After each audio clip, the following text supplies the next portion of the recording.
Bismillahirrahmanirrahim. Assalamualaikum warahmatullahi wabarakatuh. Bapak Ibu sahabat, alhamdulillah hari ini kita berpuasa. Kita sedang berada di dalam bulan Ramadan. Sudahkah kita punya jadwal kegiatan selama bulan Ramadan? Sudahkah kita punya kurikulum untuk ananda-ananda kita, terutama yang ada hubungannya dengan Al-Quranul Karim?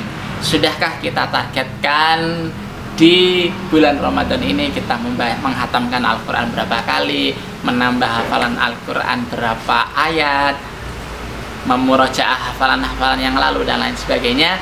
Jika belum ada agenda ini, segera agendakan, mumpung Ramadan masih ada di awal-awalnya, dan kelak ketika Ramadan usai kita bisa menjadi predikat-predikat insan yang bertakwa. Yang pertama kemarin kita membahas seputar pentingnya karakter Al-Quran di dalam diri Ananda, termasuk dalam diri kita masing-masing. Maka sekarang kita pembahasan yang kedua, kita akan membahas seputar cara untuk menanamkan Al-Quran lebih dalam pada Ananda.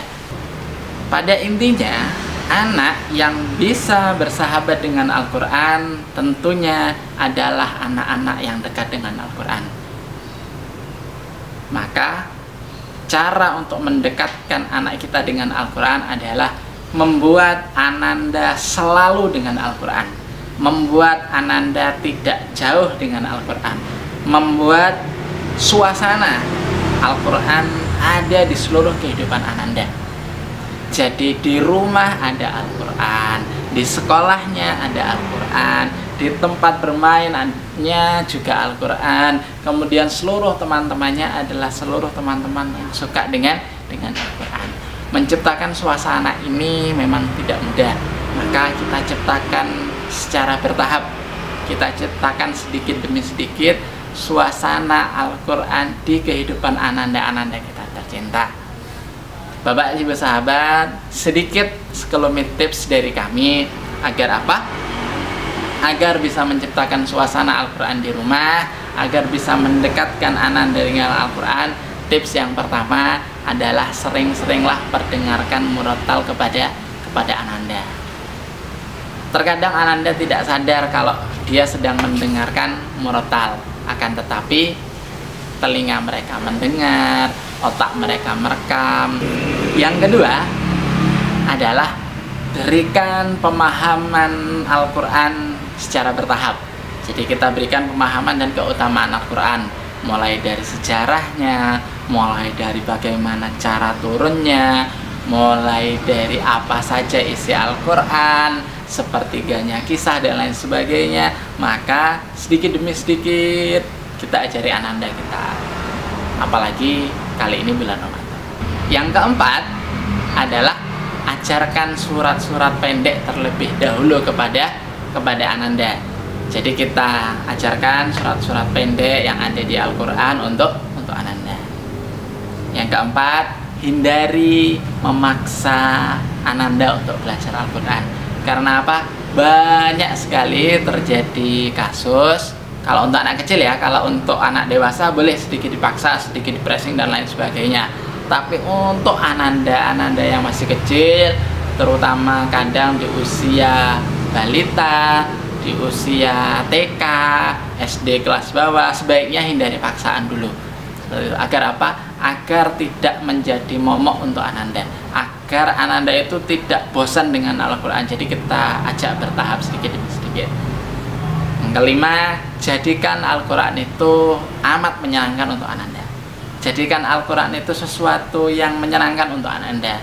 Mulai dari gambar-gambar yang berisi tentang ayat Al-Quran, mulai dari bentuk Al-Quran yang bagus, mulai dari cerita-cerita Al-Quran yang luar biasa, termasuk kisah 25 Nabi dan Rasul dan lain sebagainya. Amat banyak kisah-kisah di Al-Quran, amat banyak hal-hal di Al-Quran itu yang sebenarnya amat menyenangkan buat anak-anak. Mulai kisah Al-Fil, yaitu kisah gajah, kisah-kisah yang lain, dan banyak sekali yang lainnya. Yang keenam, dari keseluruhannya itu yang keenam ini cukup penting. Jadi ajarkan Al-Quran secara bertahap kepada ananda. Ananda itu tidak bisa langsung baca 30 juz, tidak bisa.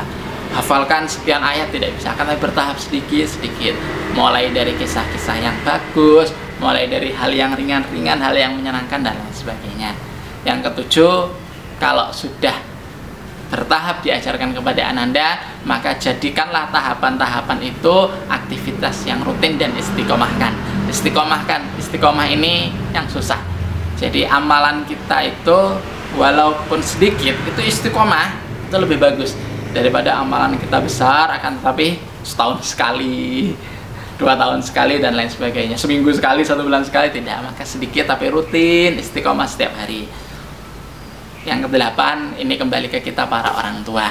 Jadilah kita teladan buat ananda-ananda kita. Jangan sampai diri kita jauh dari Al-Quran. Jangan sampai diri kita ini meninggalkan dan melupakan Al-Quran. Jangan sampai kita menyuruh anak kita untuk membaca Al-Quran sementara kita jauh dari Al-Quran. Dan yang kesembilan adalah doakan ananda kita.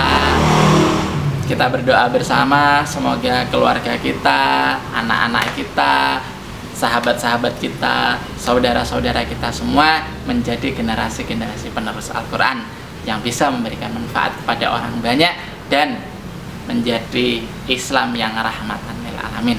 Sekian dari saya, semoga kita bertemu di episode yang akan datang, di part ketiga, keempat, dan seterusnya, seputar Qurani parenting, edukasi Al-Quran, dan menanamkan kecintaan Al-Quran kepada Anda.